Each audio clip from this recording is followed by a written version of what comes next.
ataque à escola no Irã, que foi colocada a culpa em Israel, e agora o próprio Irã falou que foi um míssil deles com defeito que destruiu uma... Eu só vi a chamada, mas eu nem dei sequência na história. Tem muita coisa ainda que não dá pra se saber quem é o culpado, o que tá rolando, né? Assim, é uma... O Irã tá atacando hotel, civis. Então, sei lá... Cara, é muito estranho isso. É guerra, as pessoas querem moralizar a guerra. Eu acho complicado. É difícil. Tô dizendo que que a guerra não tem que ter regras, mas guerra pressupõe uma coisa destrutiva, né?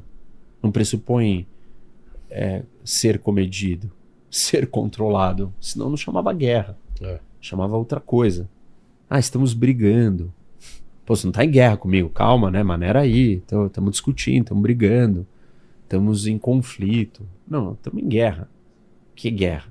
Guerra no seu sentido máximo. E como eu disse aqui no começo, uma guerra que os três envolvidos queriam, pediram, estão felizes, satisfeitos, estão seguindo o caminho que era funcional para eles, para os três, cada um com seus objetivos. E os três também não querem uma guerra longa, né? Não querem. É ruim para todo mundo.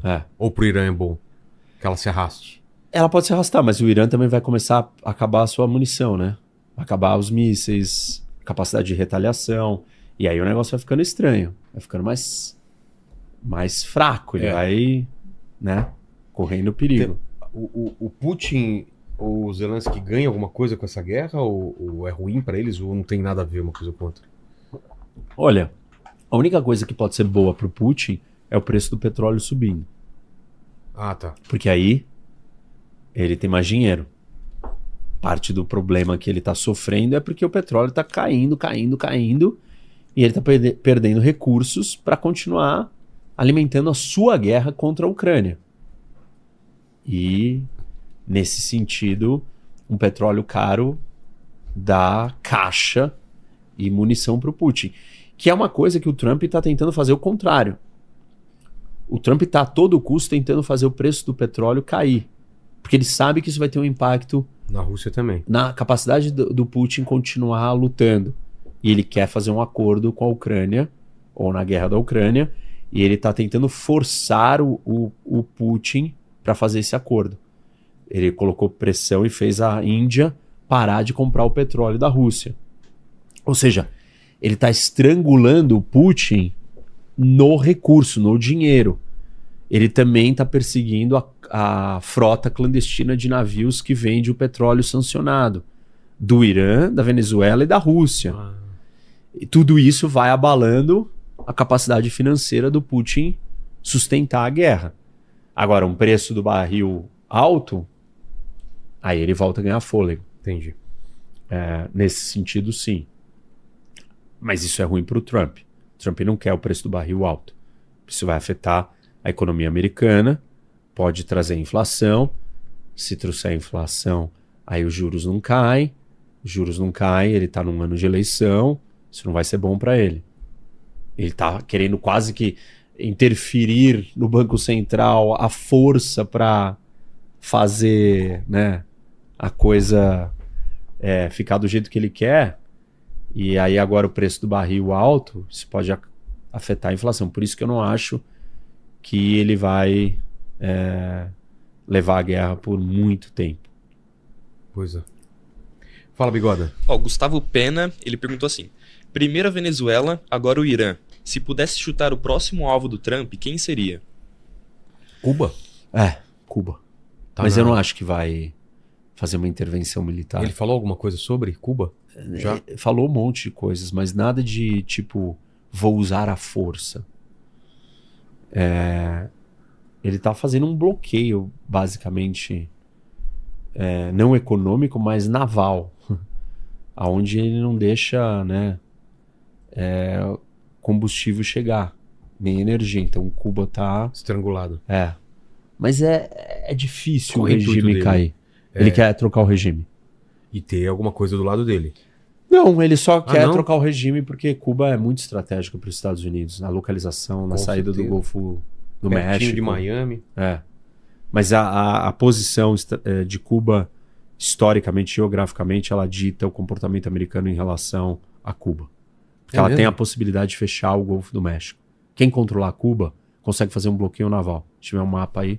Coloca, por favor, que vai aparecer Cuba e o sul dos Estados Unidos, Golfo do México. Que agora é Golfo das Américas. Golfo das Américas. Não, né? da América. Da América. O mapa ainda vai estar errado. Claro, Errado segundo o Trump. E Cuba, Taiwan, Estados Unidos não vai se meter também. Talvez os Estados Unidos tenham que ajudar, né? Não, eu sei, mas no vai se horizonte meter? próximo. Não vai se meter contra. Ele tem que ir lá se meter para salvar Taiwan. Se acontecer algo. Né? Se ele não salvar Taiwan, aí... Coreia do Norte se Tá manifestou? Tá quieta? Não, tá quietinha. Ninguém lembrar dela é bom pra Isso. eles. Ele tá ensaiando a troca de poder. Mas a coisa mais louca, Rock, é que esse ano tem Copa nos Estados Unidos, cara. No meio do ano. Como vai ser essa doideira? Essa briga com imigrantes, guerras rolando e uma Copa do Mundo nos Estados Unidos, México e Canadá. E você acha que alguém vai lembrar dos outros problemas? Você acha que vai ser normal? Acho que as pessoas vão olhar e vão ligar a chave de Copa do Carnaval, Mundo, novela, Copa do Mundo. Sei lá qual é o circo do momento que vão... Olha lá. Olha onde Cuba cara, é tá muito mais localizado. próximo do que eu imaginava. Então, imagina se você fizer uma linha do lado de Cancún até Cuba, fechou aquele lado. Certo. Aí você faz uma linha do outro lado ali, da outra costa de Cuba, né, para cima, e passando por Key West até a ponta da Flórida, Miami. Você fechou o outro lado. Fechou total. Você faz um bloqueio naval. É um território muito estratégico. Cuba é para os Estados Unidos o que Taiwan é para a China. Simples assim. Por isso que essa obsessão no passado, no presente e no futuro sempre existirá em relação a Cuba. Mas Cuba já teve muito mais forte por conta da União Soviética, né? Claro. E da Venezuela. E também da Venezuela? Porque ela era sustentada pela Venezuela. Ah, não sabia. Depois da União Soviética. E agora sem a Venezuela e sem a União Soviética e sem a Rússia, a situação tá feia. Entendi.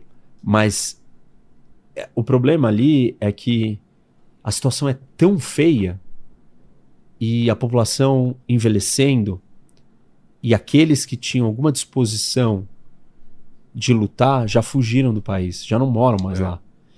Então você tem assim uma situação de extremo desespero, pobreza. Não, e uma assim, cara, você você é de uma outra geração, os jovens não estão mais ali. Não vai sair um monte de gente vai pra rua que nem idoso na rua. Você tem que ter os jovens ali, não tem mais isso. E o nível de problema é tão grande que o cara, assim, ele não consegue fazer todas as refeições num dia. Tem limite do que ele pode gastar. Ele não tá, sabe? Eu fui pra lá, o cara não tem papel higiênico em casa. Então. É nesse nível. Você viu. Só banheiro antes da gente fazer prognósticos do que vai acontecer aqui pra frente. Então escolha bem a pergunta. É isso aí. O Giovanni, ele falou assim: detalha um pouco a Revolução Islâmica e como os ayatolás tomaram o controle do Irã. Bom, esse assunto ele é grande, Giovanni, mas assim, eles tomaram conta porque existe uma insatisfação muito grande com o Shah. Apesar dele ser um cara que estava modernizando o Irã, ele ainda assim era muito repressor, muito mesmo. E então ele foi perdendo o apoio. E a coalizão que derrubou ele não era só de fundamentalista islâmico. Você tinha comunistas, você tinha os comerciantes, você tinha um monte de gente que se voltou contra ele. E os ayatolás, né, os religiosos, se mostraram, se apresentaram, apareceram como os mais organizados depois que ele caiu. Então eles foram capazes de acabar meio que vencendo, mas teve uma resistência para não se tornar ou não ir na direção de uma revolução islâmica, não deixar os religiosos tomarem o país, mas eles estavam muito mais bem organizados, O Khomeini, ele escrevia muitos discursos, ele foi criando um exército de jovens doutrinados com um discurso muito anti-americano, anti-ocidente, com até uma justificativa, assim, porque a influência dos ingleses e dos americanos na indústria do petróleo e tal, favorecia esses líderes que estavam no poder, né? E a população foi ficando incomodada. E aí esse é um campo fértil para esse tipo de ideologia salvadora da pátria, nacionalista. Mas aí eles recriaram a identidade nacional iraniana com uma roupagem religiosa. Tá. E esse foi o problema. Então, hoje o Irã ele vai ter que se redefinir o que é ser iraniano. E eu sei que existe, né, um resgate ou uma conexão milenar com a civilização persa. Mas o que é persa? Hoje em dia... Persa ele é um xiita, entende? O regime islâmico ele fundiu a noção do persa com o xiismo. E então as expressões dessa identidade precisam ser recriadas. E claro que a pergunta vai ser como que se abarca os outros povos, se é uma civilização persa em um país multiétnico. A religião serviu em algum momento para ser esse elo de conexão. Mas para aqueles que não são religiosos, o país deles foi sequestrado por uma opressão. Isso, por uma doutrina religiosa completamente fanática, obcecada, paranoica com o inimigo externo, só pensa nisso, tudo é planejado por alguém de fora. Todo mundo é inimigo do projeto, da revolução, do Estado, todo mundo é super vigiado, é uma coisa, claro, né, retrógrada, anti-direitos, anti-liberdades individuais e tudo mais. Por falar nisso de liberdades individuais, de opressão em relação às mulheres, né? Uma mulher foi morta porque um cacho saiu e apareceu, e várias outras questões que a gente fica sabendo. A gente trouxe aqui, fez um programa especial só com iranianos, né? 2 iranianas e dois iranianos aqui. Legal. E o que a gente vê é um distanciamento tão grande entre o povo iraniano e o que a esquerda, principalmente aqui no Brasil, no mundo, entende do que é melhor para eles. Eles estão falando uma coisa e as pessoas falam, não, vocês não sabem de nada, quem sabe é a gente.